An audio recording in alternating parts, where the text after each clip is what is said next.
You're in a conversation where someone is pushing all your buttons, saying exactly what they know will hurt, manipulate, or provoke you. Your body tenses, your mind races with responses, and then something shifts. You step back internally, observing the whole dance from a distance, and suddenly, their words lose all power. Carl Jung discovered something revolutionary about human psychology that most people never grasp. He realized that others can only control us through our own attachments, to their approval, to being right, to maintaining certain self-images. The moment we detach from these needs, their strings have nothing to pull.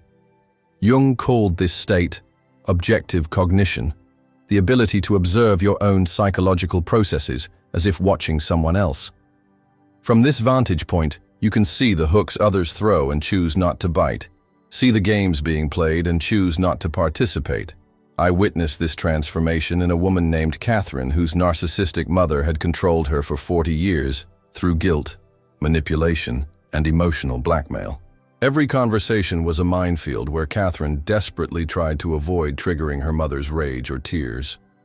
Then, during a particularly vicious attack where her mother listed all of Catherine's failures as a daughter, something profound happened. Catherine suddenly saw the whole pattern as if from above. Her mother's pain, her own desperate need for approval, the endless dance they'd been doing for decades. She didn't argue or defend herself. She simply said, "You might be right," and changed the subject. Her mother, deprived of the resistance she needed to maintain the conflict, sputtered to a stop. The game only worked if Catherine played her role, and she'd simply stepped off the stage. This is what Jung meant by detachment, not coldness or indifference, but the ability to unhook your emotional reactions from others' behaviors.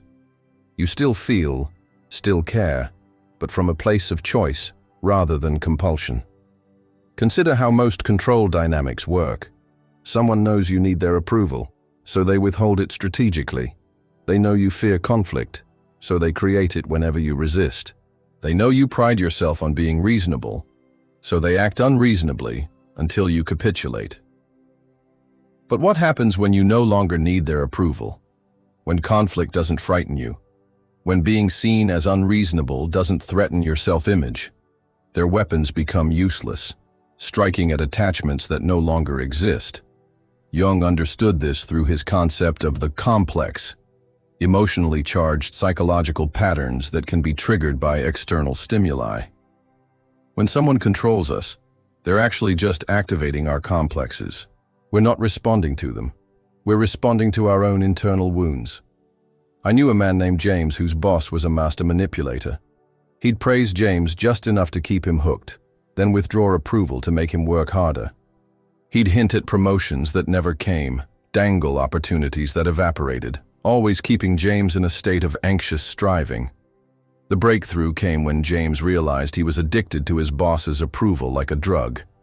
Every compliment was a hit, every criticism was withdrawal. Once he saw this pattern, he could begin detaching from the entire dynamic. James stopped working for praise. He did his job well because he chose to, not because he needed validation. His boss, sensing the shift, actually increased the praise and rewards, trying to re-establish the old dynamic. But it was too late. James had found his power in detachment. This principle extends far beyond individual relationships. Jung observed that entire societies control their members through attachment to identity, status, and belonging.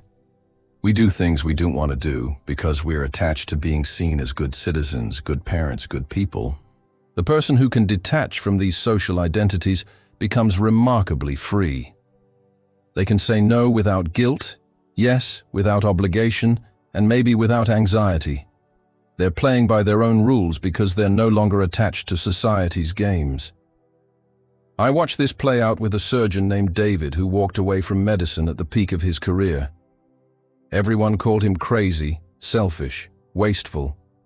His identity, status, and income were all tied to being a doctor. But David had detached from all of it. He opened a small woodworking shop, made a fraction of his former income, and was happier than he'd been in 20 years.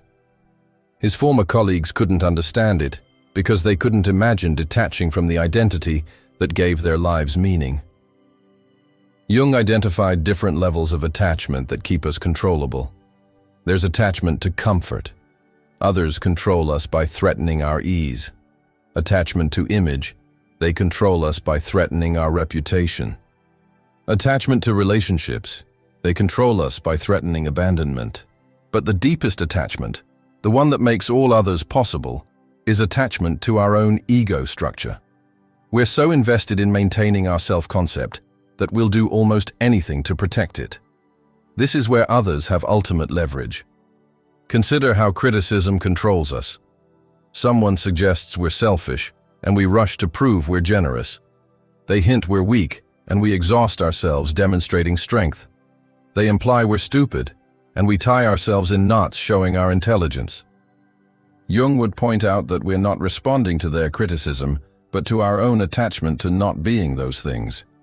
If we could detach from needing to be seen as generous, strong, or smart, their criticism would be merely information, not manipulation. This is what happened to Maria, whose ex-husband controlled her through their children for years after their divorce. He'd accuse her of being a bad mother if she didn't comply with his demands, knowing this was her deepest fear. The pattern broke when Maria did the unthinkable. She accepted the possibility that she might sometimes be a bad mother. Not that she was, but that the label no longer controlled her. She could make decisions based on what was actually best for her children, not on avoiding her ex-husband's accusations. Jung understood that detachment doesn't mean not caring. It means caring from a place of freedom rather than compulsion. You can love someone without needing them to love you back. You can help without needing gratitude. You can succeed without needing recognition. This kind of detachment is terrifying to those who rely on control. They depend on your attachments, like a puppeteer depends on strings. When you cut those strings, they're left holding nothing, their manipulations grasping at air. I experienced this personally with a friend who'd controlled our relationship through unpredictability. She'd be intensely close, then suddenly distant, keeping me always off balance, always trying to regain her approval. It was exhausting and addictive. The cycle broke when I finally detached from needing the friendship to be anything other than what it was. I stopped chasing when she withdrew, stopped celebrating when she returned. I was simply present, without attachment to outcome. She initially escalated, creating more drama to re-establish the old dynamic. But I remained steady, responding to her actual needs rather than her manipulations.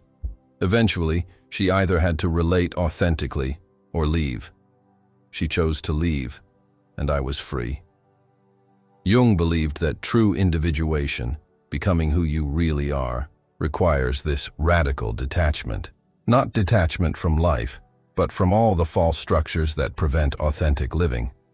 Every attachment to external validation is a chain preventing psychological freedom. The practice of detachment starts with observation. When you feel controlled or manipulated, pause and ask, what am I attached to here? What need is being leveraged? What part of my self-image is being threatened?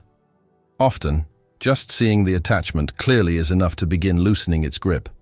You realize you're not responding to the present moment, but to old patterns, old wounds, old fears. The other person is just activating what was already there. This week, notice when you feel controlled. In conversations, relationships, or situations. Instead of focusing on the other person's behavior, look for your own attachment. What would happen if you didn't need what they're withholding or weren't afraid of what they're threatening? Try experimenting with small detachments. Don't defend yourself when criticized unfairly. Don't seek approval when you've done well. Don't explain your decisions when questioned. Feel the discomfort, but also feel the freedom underneath. Jung's lesson isn't about becoming an unfeeling robot. It's about recognizing that your attachments are the handles others use to move you around. When you remove those handles through conscious detachment, you don't become less human. You become more free. The ultimate power isn't in controlling others or resisting control. It's in being so psychologically sovereign that control becomes irrelevant. When you're not attached to outcomes, Others can't manipulate you with promises or threats. When you're not attached to opinions, they can't control you with praise or criticism. This is what Jung meant when he wrote about becoming undividable, so integrated and self-contained that external forces can't split you against yourself. From this place of detachment, you can engage with life fully, love deeply, and act decisively, but always from choice rather than compulsion. The question isn't whether others are trying to control you. Someone always is, whether consciously or not. The question is whether you'll continue providing the attachments that make their control possible, or whether you'll discover the profound freedom that comes from letting those attachments go.